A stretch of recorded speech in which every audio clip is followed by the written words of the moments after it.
Good afternoon.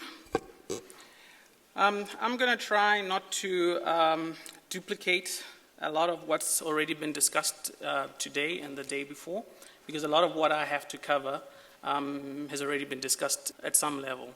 I'm going to concentrate more on the ICT aspect of the tools and technologies that you would require. So this is how I'm going to structure my talk, give you an overview of what exactly makes up in AR, talk about the tools, and then finish off. All right, so basically in terms of for what I've been involved in, and I've been doing enterprise level systems for about 20 years now, which is very sensitive. The architecture of an AITS or AI and R system is broken down this way. You've got your identification devices, which we all know what we mean there. We've got your software application. We've got your information storage, which is your database. We've got your data acquisition. Basically, how do you get data into these systems? And then you've got your data retrieval, and then your connectivity. I've broken them down into these elements specifically because it has a bearing, it has an impact on what database, what system you end up with. All right? And under data acquisition, I'm going to talk about data input. I'm going to talk about what happens when you have multiple sets of data, when you have a single database. How do you get that information in? How do you make sure that it's current? How do you make sure that it's integrated? All right. So in terms of the tools, I won't spend much time on this. You all know this. It's been discussed. Ear tags, boluses, the whole shebang. In terms of your readers, reading equipment, your barcode readers, your static readers, your handheld readers, etc., etc. These are your basic devices that you would need.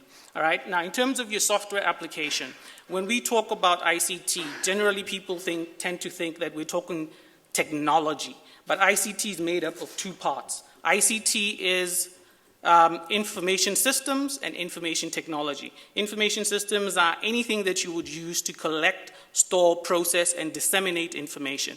It doesn't have to be a computer-based system. It doesn't have to be a paper-based system. It can be either or a combination of both. All right? It's very important that you know that there's differences between the two, because your approaches in terms of designing your systems have to take all elements into account. Now, in terms of software-based systems, there's a variety of them out there. A lot of people have been talking about web-based systems throughout yesterday and today. Not to say that web-based systems are the best systems to use, or that PC-based systems are the best systems to use, but what I find is a lot of people outright, when they hear web-based, they think that's the way to go. You first have to look at your requirements before you can determine exactly what type of system you need to have in place. PC-based system, basically, we know it's not internet on the internet, it's on your PC. You have to have something installed on each individual machine for you to be able to access a database or to run reports, etc., etc. Web-based, we know what that is about. Mobile, running on your handheld devices, basically. Okay? We're going to look at various options in terms of, as we've been talking, a lot of concern has been how much does it actually cost to put this together. These are all elements that at the end of the day will impact how much your system is going to cost. We have something called hosted, where you don't have to own any physical infrastructure to run your systems. All right? It can be hosted somewhere else. You don't have to have your application running within say DVS or production. It can be running somewhere else. We have to look at elements, whether you're looking at centralized or distributed. In a lot of countries that I've been to in Africa, the distances between the different centers where you have veterinary services being applied are massive. So you have to look at, are we going to have one database in one place, or are we going to have multiple databases all over the place? You're going to have to look at what sort of information do you want. Are we looking at farm level? Are we looking at country level? What kind of system do you want in place? I find that typically such systems need to be custom built for a country, for a specific country, tailored to your individual requirements. But there are packaged solutions out there. Are you just going to take these packaged solutions and apply them as they are? Are you going to customize them? Are you going to build your own system from scratch? If you're going to build your own system from scratch, it's very, very important that you go out there and do a lot of benchmarking, and you do a lot of research. And you do, at the beginning, a lot of, you look at what your needs are. You do a needs analysis. We were talking about this earlier in the group. I find that generally when you do such systems, it will be the competent authority that's taking the lead. It's the competent authority that's doing the requirement. You're leaving out a lot of stakeholders. So that means that the system requirements, the features, the tools that the system offers are slanted towards the perception, the view of the competent authority. So it's very, very important that right at the beginning that your specifications for the system, your objectives for the system are outlined, incorporating the different or the multiple views. Application, like I said, and infrastructure are two different things, all right? Whatever determination you make in terms of application, you have to make an almost parallel determination in terms of infrastructure, in terms of hardware. And in terms of hardware, you have to look at, again, are you going to host it on your own server? What specification server are you going to put in place? What strength server are you going to put in place? And this will be determined by basically the application that you're going to run, how many people are going to be on that application, how many people are going to have access to it, and a typical standard will be to look at multiple concurrent usage. Basically, how many people are going to log onto the system at a single time. All right, and then you work best back to your specifications based on that. I talked about hosted virtualization. You can do it for hardware and for the software, the centralized or distributed as well. You can have a distributed server infrastructure but a centralized application, or vice versa. You know, I'm sorry if a lot of this seems to be a little bit technical. I'm trying to keep it as generic as possible. A key factor in terms of all the systems that you're going to have to come up with is your connectivity. Generally, across all of Africa, we have poor connectivity, all right? I've been in areas where you drive for 4 hours straight and there's nothing, no cell phone signals, nothing. In that instance, those areas have a large population of cattle. How do you get information from those areas, all right? So you have to look at your communications infrastructure. If it's run by government, is your government data network going to be sufficient? If it's private, what infrastructure are they going to use? Are they going to run it on the cellular mobile providers? Are they going to put up their own infrastructure? Are they going to use satellite? Are they going to use wireless technologies, et cetera, et cetera? Is it going to be purpose-built? And again, that tallies up to money, all right? Are you going to use a hybrid infrastructure, okay? A typical example is in Botswana. When we started, we had no communication linkages where the veterinary officers were operating, all right? So what we did is we built custom-built rugged mobile computing units, about 325 of them, that we put out there in the field. They operated with no direct linkage to the central database, all right? What would happen then is then at regular intervals, they would load them onto the back of a bakkie, of a truck, drive them through to Gaborone so they could get connected and that information could be uploaded, all right? We moved that up as we developed, and we set up what we call docking stations, which are intermediate servers at different sites around the country where they could bring these docking stations in, these computers in to connect, and we could get the information from them. What that basically meant is at certain points we would not have information from a specific area in the database for 3 months, for 4 months. And in terms of traceability, in terms of disease control, in terms of performance, 3 months is too much, I think we can all agree. But we managed to get it down to a week without using a real-time data network connection.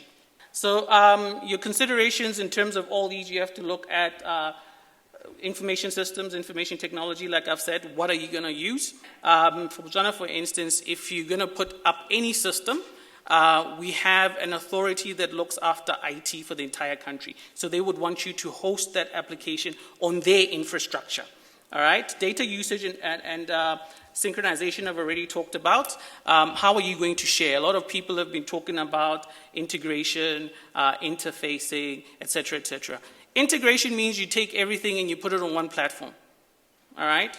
That is an extremely difficult thing to do if you're going to be integrating multiple systems, because each system is designed for a specific objective. Each system has a different database architecture, unless those systems were designed by one person at a single time, and they put all those criteria into account when they design the system. Alex did mention, for instance, if you have one system that has a different type of ID. In Botswana, we use the EID as the primary identifier, and we use the EID as 17-character alphanumeric number. We'll find a lot of countries don't use 17 characters. Some will use 16, some will use 15, right? So how do you get the systems to talk if you haven't standardized in terms of the EID, the format of the information that you're going to use, the structure of the data that you're going to use? Real-time versus offline data is very, very important. Do you want your information real-time? How long can you do without getting information from the various points around the country? Is a day enough? Is 2 days enough? Or do you want it then and there? This will influence what sort of infrastructure you're going to put in place. The size of the data set to be sent up and down. A lot of systems will have people directly connecting to a central database to query information, all right, online on a central database. Now, we cannot do that, for instance, in Botswana because internet is very poor, connectivity in a lot of places is not there. So these are sort of things that you have to look at. Just a typical, I'll put up a few diagrams to show you how the infrastructure would be laid out in terms of a country. You would have your remote systems, which is your different areas, PDAs, laptops, whatever, that connect to a central database, typically through a firewall for security purposes, that goes into a main server. Will be a typical distributed system.